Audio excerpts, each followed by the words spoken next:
As pessoas andam dizendo por aí que a esperança está em baixa, né? Muitas reclamações, muitas. Quais são as atitudes e maneira de pensar que podem nos trazer esperança ou desesperança na vida e no nosso futuro? E o que será que nós podemos fazer quando a falta de esperança chega para nós, né, nos atinge? Veja bem, quando as pessoas têm feridas emocionais que vêm da infância, conflitos, traumas, sofrimentos psíquicos, muitas vezes inconscientes, aliás, a grande maioria é de forma inconsciente, dominando a vida, sabotando a felicidade, e também pessoas que têm doenças psicóticas, né? A tendência é temer o futuro e perder a esperança, porque os conflitos que estão no inconsciente dominam, né, a vida. E tudo parece girar em torno do sofrimento, dos medos, das dificuldades, tirando a força e as expectativas boas da pessoa, sem uma esperança de melhora grande e também sem muita esperança no futuro. Mas independentemente de doença psíquica ou de conflitos, né, de feridas emocionais, tem dias que nós temos a impressão de que nós chegamos no fim do caminho, né? Nós olhamos para frente e não vislumbramos mais nada, não enxergamos uma luz do fim do túnel. Parece que todos os nossos projetos, nossos objetivos que a gente acalentava foram para bem longe e nós estamos sem possibilidade de alcançar mais nada do que a gente gostaria e nós vamos desanimando. Quanto mais o tempo passa, pior é. E por que será, gente, que nós nos sentimos assim de vez em quando? Ou de vez em sempre, dependendo, né? Muitas vezes isso acontece devido às dificuldades, né, da caminhada, o desalento, né? Devido às decepções, às dores que nós tivemos que passar, que nós passamos, vão tirando o colorido dos sonhos que a gente almejava, que a gente acalentava. Outras vezes é devido à morte de nossos afetos, né, que nos deixam um vazio, um buraco existencial, deixa nosso coração partido. Outras vezes são doenças no próprio corpo, ou em algum familiar, alguma pessoa querida, né, que nos causa medo, apreensão, desgosto. Outras vezes as lutas, dificuldades financeiras e outras dificuldades da nossa caminhada que todos nós temos que passar um dia, né, cedo ou tarde. E a gente se sente meio perdido, nós não sabemos que rumo tomar, nós ficamos sem brilho, sem criatividade, sem motivo para viver. É a desesperança batendo a porta. E é muito triste isso. Parece mesmo que no decorrer da vida as dificuldades e os sofrimentos fizeram assim minar nossas esperanças, né? Ficamos totalmente apáticos. Mas eu digo que não adianta essa lamentação pela desesperança devido às dificuldades da vida e não fazer nada. Permanecer na zona de conforto, esperando por um milagre, por uma vida feliz, que Deus ou que os bons espíritos venham nos trazer uma vida feliz e não se esforçar para lutar pela melhora da vida. É inútil isso. E como a pessoa acomodada, no fundo sabe que vai ser difícil alcançar o que ela deseja, ela se desencanta, perde as esperanças mesmo. Mas, como sempre a gente se baseia na doutrina, né? Segundo o Espiritismo, não há acaso, não tem azar. O futuro vai corresponder ao presente, ou seja, o amanhã será de acordo com o que fazemos hoje, com o que plantarmos hoje. O amanhã será o produto do hoje. Nós podemos e devemos trabalhar pelo nosso futuro fazendo das dificuldades, dos erros, uma lição, um aprendizado, uma transformação para melhor. É a única solução. Nós temos que entender isso, que Deus não quer que a gente sofra, mas Ele permite as dificuldades para aprendermos. Enquanto a gente resistir a essa questão, nós teremos grande dificuldade na vida. Porque através do conhecimento, da lei de causa e efeito, nós aprendemos que nós somos os arquitetos da nossa felicidade e nós mesmo podemos gerenciar nossa própria esperança e o nosso futuro. Deixamos de nos posicionar como vítimas e passamos a agir como aprendizes diante das dificuldades e erros. É preciso fazer isso. É importante também entender que Deus quer que aprendamos e não que soframos. Então, diante dos erros cometidos, é importante ter humildade para reconhecê-los, boa vontade para repará-los, não deixando-se entristecer pelo remorso que não constrói nada de bom, se não houver mudança de atitude. O remorso de nada vale a não ser para mudanças. Já através do conhecimento da assimilação, da lei da reencarnação, da preexistência da vida após a morte física, nós não precisamos mais temer o futuro e nem a morte, já que ela não existe. Nós precisamos vivenciar isso.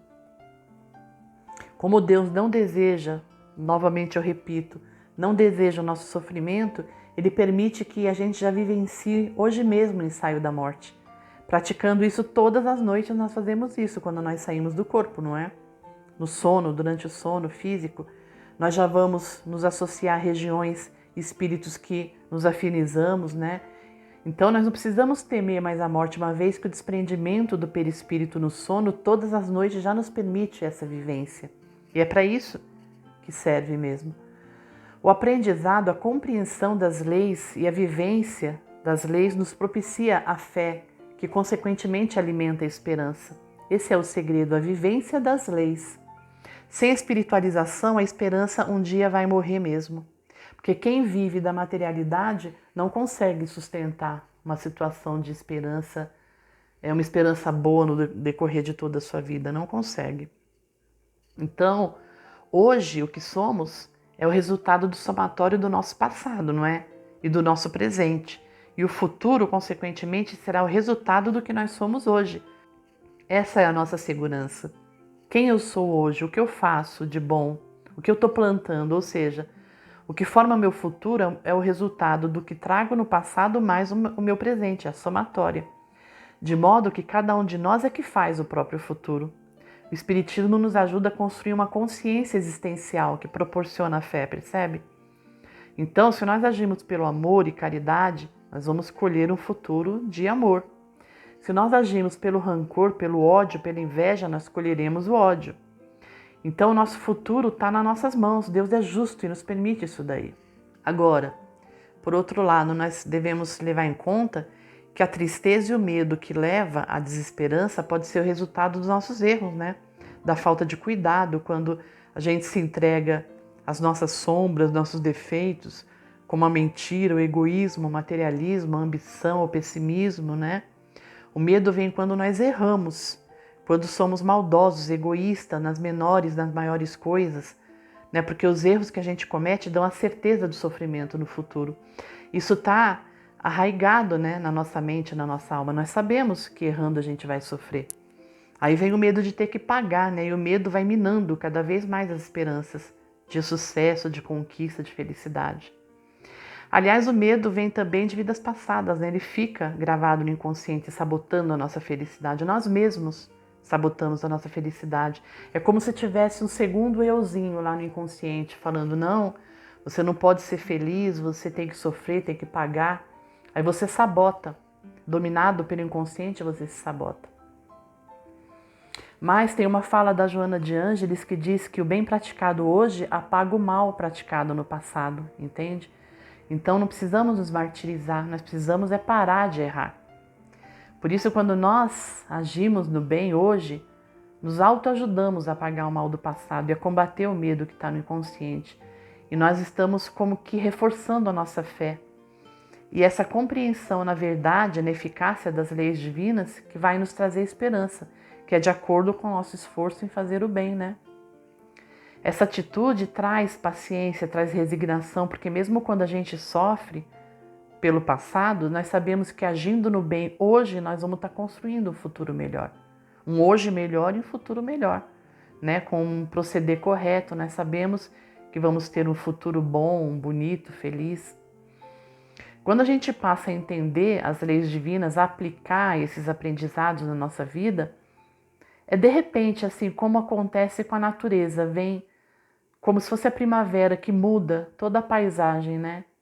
E aquele cinza, aquela coisa deprimente da falta de esperança vai ceder lugar a um colorido, não é? A criatividade e a esperança retornando para a nossa vida. Nós passamos a compreender que a morte não existe, olha que coisa boa. Porque é um dos maiores medos humanos, mesmo que a pessoa fale, não, eu não tenho medo de morrer, é mentira. O maior medo humano, um medo comum a todos nós é o medo da morte. Então nós precisamos compreender que não existe, que não precisamos temer isso, que toda noite nós fazemos esse ensaio, né? Assim como Jesus deu esperança para os apóstolos, dizendo que ele retornaria da morte, a gente também se enche de esperança quando nós compreendemos que os nossos amigos queridos, nossos entes queridos que foram antes de nós ao retorno na pátria espiritual, um dia vão estar novamente junto de nós num carinho, numa afeição da mesma forma de antes. Sim, quando a esperança reacende, né, dentro de nós, que nós combatemos os medos, não é? Nossos sonhos que foram desfeitos, que a gente tinha desanimado, são substituídos por outros sonhos. Isso se chama ressignificação, não é? Nossos objetivos se modificam, sim, mas eles continuam, a gente continua sonhando, planejando, aí vem de novo o entusiasmo, né, na nossa alma.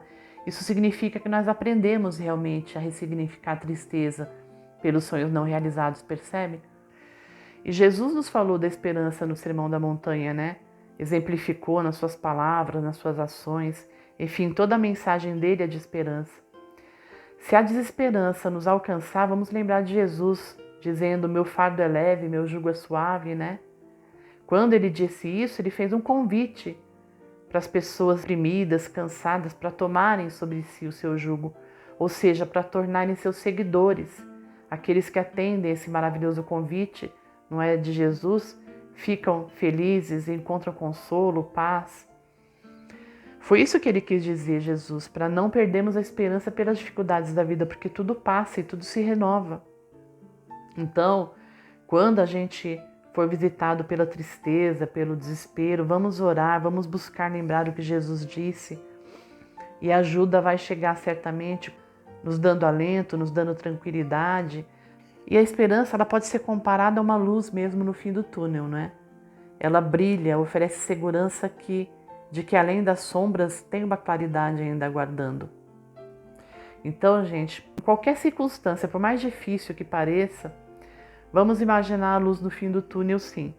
Vamos deixar que a esperança nos invada a alma, vamos confiar em Deus, que sempre nos dá oportunidades novas para a gente refazer nossos caminhos, ressignificar nossas dores, buscando a nossa melhora. Vamos confiar em Deus, nas palavras e nas promessas de Jesus. Vamos confiar em nós mesmos, agindo no bem, porque quando a gente age no bem, nós nos fortalecemos na autoconfiança e somos partículas de Deus, né? Nós podemos agir como partículas de Deus, porque temos Deus internamente em nós. Então a esperança deve ser uma constante na nossa vida. Esperança de dias melhores, esperança de que temos potencial para grandes realizações, muito mais do que nós imaginamos, e potencial para sermos felizes. Nós podemos realizar nossos sonhos sempre, a cada manhã nós temos nova oportunidade de escrever uma nova página no livro da nossa vida, não é? Então vamos aprender a escrever somente coisas boas, positivas, nobres, esperançosas, não é? Nesse nosso livro. Façamos disso um propósito de vida. Eu trouxe aqui uma fala da Joana de Ângeles no livro Diretrizes para o Êxito, que é muito propícia para nós, para esse tema nosso. Ela diz assim: nunca cesses de confiar, tomado da certeza de que tudo aquilo que não consigas agora, perseverando e amando, conseguirás depois. Ela está dizendo tudo, hein? Ela quer dizer que o que sonhamos virá no tempo certo, no tempo de Deus, porque as coisas às vezes não vêm no nosso tempo, né? Mas vêm no tempo de Deus. E para encerrar, eu trouxe aqui um outro texto dela, da Joana de Ângeles, muito lindo, que chama Nunca Percas a Esperança. Diz assim, ó: nunca percas a esperança, haja o que houver, permanece confiando. Se tudo estiver contra e o insucesso te ameaçar com o desespero, ainda aí espera a divina ajuda. Somente nos acontece o que será de melhor para nós. A lei de Deus é de amor, e o amor tudo pode e tudo faz. Quando pensares que o socorro não te chegará em tempo, se continuares esperando, descobrirás alegre que ele te alcançou minutos antes do desastre. Quem se desespera já perdeu parte da luta que irá travar, avançando prejudicado. Então, essa fala é do livro Vida Feliz, psicografado pelo Divaldo Franco. Então veja bem, ela fala aqui do tempo de Deus, né? E quando a gente persevera, muitas vezes você vai reparar que no último momento que você queria desistir, mas não desistiu, você consegue alcançar aquilo que você desejava. Nós não devemos desistir, nunca, tá bom, gente? sempre com pensamento, com ação no bem, não é? No amor, na benevolência, na caridade, na fraternidade, tá bom? Vamos levar a nossa vida assim e com certeza colheremos um futuro de alegria, de paz e de felicidade. Se vocês gostaram da nossa conversa de hoje, dê o seu joinha, compartilhe, deixe aí seus comentários, suas perguntas e a gente vai respondendo conforme seja possível, tá bom? Se for necessário, a gente faz um vídeo de perguntas e respostas e vamos refletindo sobre, tá bom? Fiquem bem, até a próxima.